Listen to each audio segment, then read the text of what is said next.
नीला शहर की हल्की ठंडी सुबह थी। धूप खिड़की पर ऐसे बैठी थी जैसे रोज सुबह सबसे पहले इस कमरे का अटेंडेंस लगाती हो। लेकिन इस कमरे में रहने वाली रिया तो आज कुछ ज्यादा ही खामोश थी। चाय की प्याली पकड़े उसकी मां ने रिया को देखा और भौहें चढ़ गईं। क्या बात है, चेहरे पर ऐसे क्यों पसरी हो जैसे कल वाले परीक्षा में सबसे ज्यादा गलत जवाब का अवार्ड जीत लिया हो। रिया हल्की मुस्कान देने की कोशिश करती है। कुछ नहीं मां, बस थोड़ा सोच रही थी। मां ने जलद गुस्से के अंदाज में कहा, सोचने की जरूरत ही क्या है, तुम्हारे पापा ने रिश्ता पक्का कर दिया है आरव से, बस हाँ करना है। इतना आसान काम भी किसी को बताना पड़े। रिया मन में बुदबुदाई, हाँ करना इतना आसान होता तो मैथ्स पास कर जाती मैं।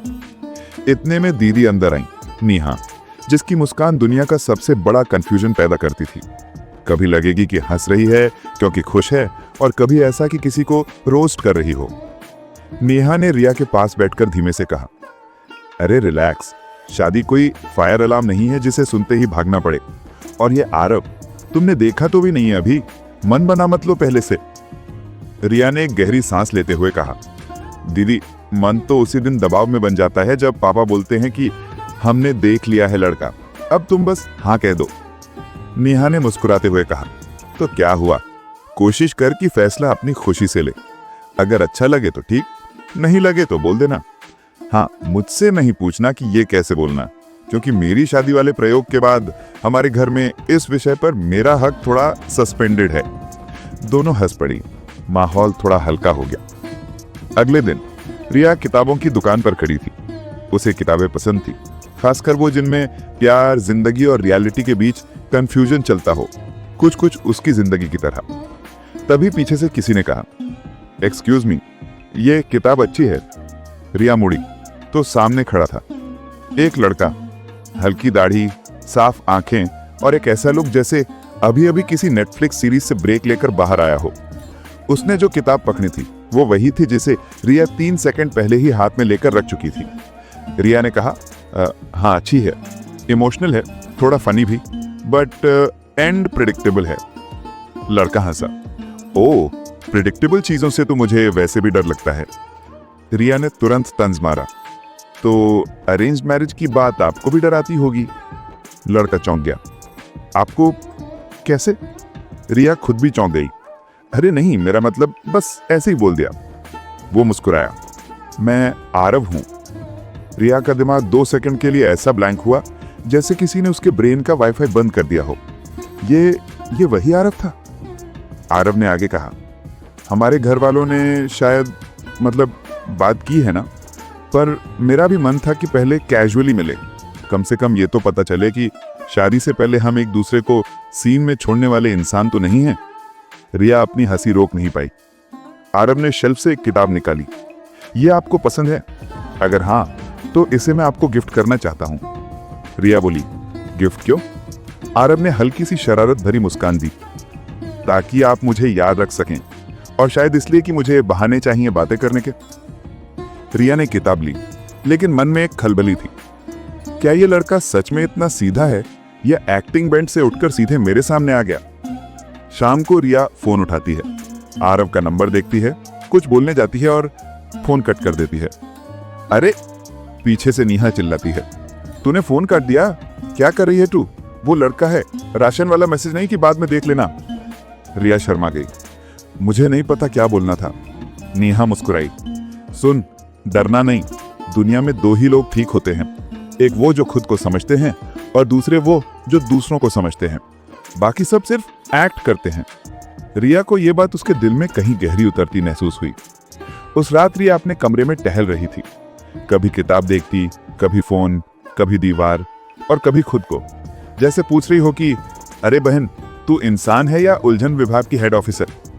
फोन फिर बजा, फिर वही नाम, आरव।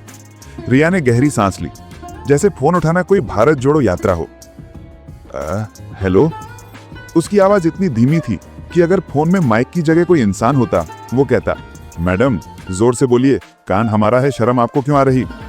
आरव ने हल्के हंसी भरे अंदाज में कहा, हाय, आई होप मैंने डिस्टर्ब नहीं किया। रिया तुरंत बोली, नहीं, मैं तो बस पानी पी रही थी। आरव हंसा, अच्छा, 5 मिनट से मैं कॉल कर रहा था, इतना लंबा पानी कौन पीता है?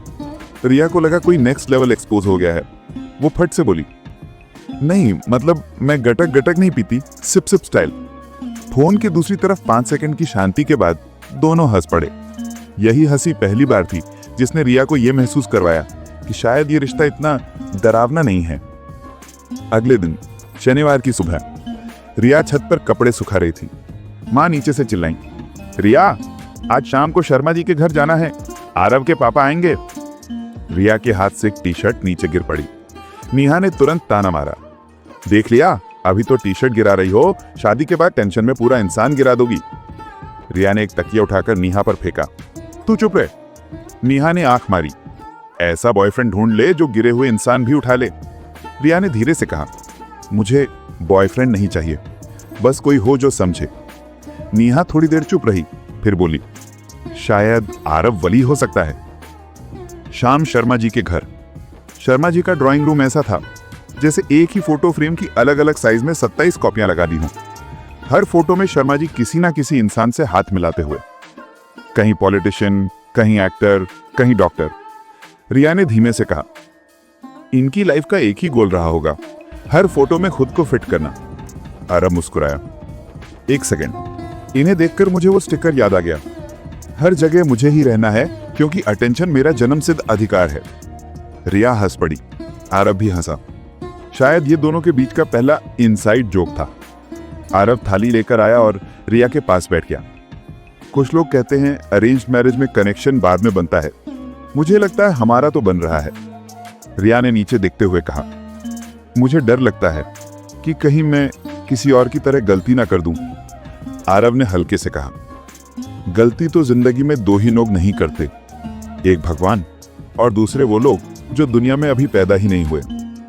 रिया मुस्कुराई, मतलब मैं नॉर्मल हूं? आरव बोला, पूरी तरह, बस तुम्हें खुद पर भरोसा कम है। और हाँ, मेरी बातों पर ज्यादा भरोसा मत करना, मैं कभी कभी डीप बातें इसलिए करता हूं ताकि लोग मुझे समझदार समझें। ये सुनते ही रिया की हंसी नहीं रुक रही थी। जैसे ही वे बाहर निकले, हल्की बारिश शुरू हो गई। आरव ने छाता खोला और बोला, आओ मैं छोड़ देता हूं गाड़ी तक। रिया ने कदम बढ़ाए लेकिन फिसलकर आगे कीचड़ में गिरते गिरते बची। आरव ने हाथ पकड़कर उसे संभाल लिया, सावधान, अगर ऐसे ही गिरती रहोगी तो शादी में फोटो खींचते वक्त तुम्हें रस्सी से बांधना पड़ेगा। रिया ने टेढ़ी नजर से देखा, बहुत मजाक उड़ाते हो हाँ? आरव ने मासूमियत से कहा, नहीं बस कंफर्ट जोन बना रहा हूं। रिया ने उसके चेहरे की तरफ देखा। पहली बार उसे महसूस हुआ, ये लड़का उसे समझना चाहता है, उसे नहीं बदलना चाहता।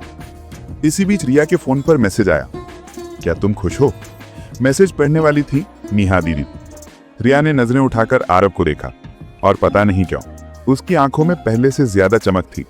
वो मुस्कुराई, इतनी हल्की मुस्कान जैसे बारिश की सबसे छोटी बूंद किसी पत्ते पर धीरे से गिर जाए। अगली सुबह रिया की आंख थोड़ा जल्दी खुल गई, शायद इसलिए नहीं कि उसे अलार्म ने जगाया, बल्कि इसलिए कि आज उसके दिल ने खुद कहा, चल उठ, थोड़ा खुश होने की प्रैक्टिस कर लेते हैं। नीचे जाकर देखा तो पापा अखबार पढ़ रहे थे जैसे रोज पढ़ते थे, लेकिन हर दिन की तरह आज भी वही खबर ढूंढ रहे थे जो अखबार में होती ही नहीं है। मेरी बेटी बड़ी हो गई है और अब उसे समझदारी से फैसला लेना चाहिए। रिया ने धीरे से कहा, पापा एक बात कहूं? पापा ने अखबार नीचे किया, हाँ बोलो। रिया कुछ देर चुप रही। नेहा स्टेयर्स पर खड़ी थी, हाथ जोड़कर मन ही मन बोली, हे भगवान, कुछ भी बोल दे पर मेरी तरफ बम मत फोड़ देना। रिया बोली, मैं आरव से 2-4 बार और मिलना चाहती हूँ, बस खुद को समझने के लिए। पापा पहली बार थोड़ा नरम पड़े, अरे बेटे, हम तुम्हारे खिलाफ नहीं हैं, हम तो चाहते हैं कि तुम खुश रहो। तुम दोनों मिलो, घूमे, बस हद में, ज्यादा मॉडर्न आइडियाज मत लेकर आना। नेहा पीछे से फुसफुसाई, पापा की नजर में मॉडर्न आइडिया का मतलब है मुंह से हाय बोल देना। रिया हंसते हंसते रह गई। आरव ने कैफे चुना जो शहर के बीचों बीच था, ज्यादा फैंसी नहीं, ना ही बहुत कैजुअल, या कहें कि परफेक्ट उन दो लोगों के लिए जो अभी खुद को परफेक्ट बनने की कोशिश में ही है। रिया पहुंची तो आरव पहले से बैठा था।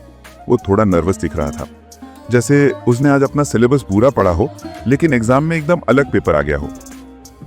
हाय, रिया मुस्कुराई। आरव ने कहा, थैंक गॉड तुम आ गई, मैं तो सोच रहा था कि कहीं कल वाला पानी पी रही थी वाला बहाना आज भी ना चला दो। रिया, बहुत मजाक उड़ाते हो। हाँ आरव, नहीं वो तो मेरी आदत है। मैं तो सोच रहा हूं कि शादी के बाद एक मजाक कोटा रख लूं, दिन में 5 जोक्स अलाउंड। रिया, तो मुझे भी मिलेगा कोटा? आरव, तुम्हारा कोटा अनलिमिटेड है। तुम तो बिना जोक किए भी किसी को हंसाने की क्षमता रखती हो। दोनों हंस पड़े। वेटर आया, 2 कॉफीज रखकर चला गया। रिया ने कॉफी का सिप लिया और अचानक पूछ लिया, तुम सीरियस क्यों हो शादी को लेकर? आरव ने कप नीचे रखा। उसने सोचा, फिर धीरे धीरे बोला, क्योंकि मैं शादी को सिर्फ एक इवेंट नहीं मानता। मेरी लाइफ में बहुत कम लोग हैं जिनसे मैं हर बात कह सकता हूं। मैं चाहता हूं कि मेरी पार्टनर मेरी दोस्त हो, जो मेरी बेवकूफियों पर हंसे भी और जरूरत पड़ने पर मुझे समझाए भी। उसने रिया की आंखों में देखते हुए कहा, और जो अपनी भावनाओं को दबा कर ना रखे जैसे तुम रखती हो। रिया चौंक गई। मैं भावनाएं दबाती हूं? ऐसा क्यों लगा? आरव ने हल्के से कहा, क्योंकि जब तुम खुश होती हो तब तुम्हारी आंखें बोलती हैं, और जब तुम डरती हो तब तुम्हारी आंखें चुप हो जाती हैं। रिया, पहली बार किसी ने इतने ईमानदार तरीके से उसकी आंखें पढ़ी। अचानक बाहर जोरदार ट्रैफिक की आवाज हुई। एक स्कूटी फिसली और स्कूटी पर बैठी लड़की सीधा कीचड़ में गिर गई। रिया भागकर बाहर गई। अरे आप ठीक है? लड़की मुड़ी और रिया की आंखें फैल गईं। वो थी नेहा दीदी, अपनी शानदार एंट्री के साथ। रिया, दीदी आप यहां कैसे? और स्कूटी कौन चला रहा था? नेहा ने कीचड़ में बैठे बैठे एकदम सीरियस लहजे में कहा, आज खुद चलाया और खुद गिरा भी। फिर खड़ी होकर बोली, वैसे अच्छा है, तुम्हारी लव स्टोरी में थोड़ा एक्शन सीन भी आ गया। रिया और आरव दोनों हंसने लगे। आरव बोला, नेहा दी आप अंदर आ जाएं, मैंने पहले से 3 कप्स ऑर्डर कर रखी हैं, इंट्यूशन स्ट्रांग है मेरा। नेहा अंदर आई, सिर से लेकर पैंट तक कीचड़ में। वेटर ने देखते ही पूछा, मैडम क्या टॉवल चाहिए? नेहा बोली, नहीं भाई, स्विमिंग पूल कहाँ है, सीधा वहीं कूद जाऊं? Waiter confused. रिया और आरव हंसते हंसते दोहरे। नेहा ने आरव को गौर से देखा, फिर बोली, रिया ये लड़का अच्छा है, मुझसे गिरे हुए इंसान को देखकर भी भागा नहीं। आरव ने तुरंत कहा, अरे दी आपको देखकर लग रहा है कि आपको फॉल इन लव लिटरली हो गया। तीनों हंस पड़े। नेहा ने धीरे से रिया का हाथ दबाया। मैं चाहती हूं कि तू खुश रहे। अगर ये लड़का तुझे हंसा सकता है तो कम से कम एक चांस तो डिजर्व करता है। रिया ने पहली बार महसूस किया उसके आसपास लोग उसे रोक नहीं रहे, बल्कि धीरे धीरे आगे बढ़ा रहे हैं। कैफे में वो शाम रिया की जिंदगी की सबसे शांत, सबसे सहज शाम थी। इतनी सहज कि उसे लगा अगर जिंदगी का कोई पॉज बटन होता तो शायद वो इसी पल पर दबा देती। लेकिन जिंदगी पॉज तभी देती है जब प्ले पर कुछ बड़ा लिखा हो। घर पहुंचते ही रिया की मां ने पूछा, रिया बेटा आरव कैसा लगा? रिया एक पल चुप रही। नेहा नीचे आते हुए बोली, मां लड़का अच्छा है, पर्सनालिटी ठीक, वैल्यूज अच्छी, और मजाक भी ऐसे करता है कि दिल दुखाए बिना हंसी दिलाए। मां हंस दी। अरे वाह, तूने किसी की तारीफ की, लगता है इस बार लड़की की किस्मत मजबूत है। पापा अखबार से चेहरा उठाकर बोले, अगर तुम खुश हो तो हम भी खुश हैं, बस अपना फैसला खुद सोचकर लेना बेटा, किसी के दबाव में नहीं। रिया ने पहली बार महसूस किया उसके घर वालों की आवाज आज उसे आदेश नहीं दे रही, उसे सुन रही है। रिया और आरव ने तय किया कि एक आखिरी बार मिलना चाहिए ताकि फैसला दिल से निकले, सिर्फ सिर से नहीं। दोनों पार्क में मिले। हल्की धूप, हल्की हवा और एक ऐसी शांति जो सिर्फ 2 लोगों को मिलती है जो एक दूसरे को समझने के सफर में हो। आरव बोला, रिया अगर तुम ना बोलना चाहती हो तो अभी बोल देना, मुझे बुरा नहीं लगेगा, मुझे बस सच्चाई जाननी है। उसने उसकी ओर देखा। उसने याद किया कैफे की हंसी, बारिश की वो शाम, नेहा का गिरना और हंसना, और आरव का हर बार उसकी भावनाओं को समझना। रिया बोली, आरव मुझे तुम पसंद हो, लेकिन पसंद का मतलब ये नहीं कि मुझे सब ठीक ठीक समझ आ गया है। मुझे डर लगता है दीदी की शादी की तरह कहीं सब कूट ना जाए। आरव उसके पास बैठ गया। रिया, प्यार में गारंटी नहीं मिलती, पर एक चीज मिल सकती है, साथ। अगर तुम मुझे चुनो तो मैं वादा नहीं करूंगा कि हर दिन परफेक्ट होगा, पर इतना जरूर कहूंगा कि हर दिन कोशिश करूंगा कि तुम अकेले न महसूस करो। रिया की आंखें हल्की गीली हो गईं। पास के झूले पर एक छोटी बच्ची खेल रही थी। अचानक उसका पैर फिसला। रिया और आरव दोनों एक साथ उठे, लेकिन आरव तेज निकला। उसने झूला रोक लिया और बच्ची को संभाल लिया। बच्ची रोते हुए बोली, भैया मुझे लगा मैं गिर जाऊंगी। आरव ने उसके बाल सीधा किए। किसी को गिरने मत देना, ये मेरी आदत है। रिया दूर खड़ी सब देख रही थी। एकदम धीरे धीरे उसके मन में कुछ साफ हो रहा था। किसी का कैरेक्टर बड़ी बातों से नहीं, छोटे पलों से पता चलता है। रिया उसके पास आई और बोली, आरव। आरव पलटा। रिया ने गहरी सांस ली। अगर जिंदगी एक लंबा रास्ता है तो मैं चाहती हूं कि मेरे साथ कोई ऐसा चले जो सिर्फ हाथ न पकड़े, बल्कि बीच बीच में गिरने पर हंसी भी दिलाए। आरव मुस्कुराया। मतलब? रिया ने सीधा कहा, मैं हां कहती हूं, पर शादी से नहीं, तुम्हें एक मौका देने से, खुद को एक मौका देने से। आरव की आंखों में खुशी थी, लेकिन उसने मजाक किया। तो क्या शादी के फेवर में एक वोट मिला? कितने वोट चाहिए पास होने के लिए? रिया हंसते हुए बोली, बस एक ही काफी है, मेरा। घर पहुंचते ही रिया ने सबको बताया, मुझे आरव पसंद है और मैं इस रिश्ते को आगे बढ़ाना चाहती हूं। माँ खुश, पापा राहत में, और नेहा बोली, वाह, आखिर किसी ने मेरी भी सुन ली। अब एक काम करना, शादी में मुझे पानी पूरी काउंटर मैनेजर बना देना। मैं अपनी स्कूटी वाली कीचड़ एंट्री रिपीट नहीं करूंगी। सब हंस पड़े। कुछ महीनों बाद रिया और आरव एक मंदिर के बाहर खड़े थे।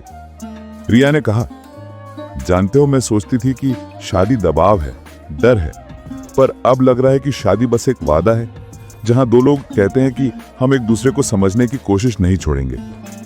आरव बोला, और मजाक करने की भी, रिया, और हंसाने की भी। आरव ने उसका हाथ पकड़ा, और कभी भी अकेला न छोड़ने की भी। दोनों ने एक दूसरे की आंखों में देखा, किसी फिल्मी रोमांटिक क्लाइमैक्स की तरह नहीं, बल्कि दो यथार्थवादी लोगों की तरह, जो जानते थे कि जिंदगी परफेक्ट नहीं होती, पर साथ होने से आसान हो जाती है।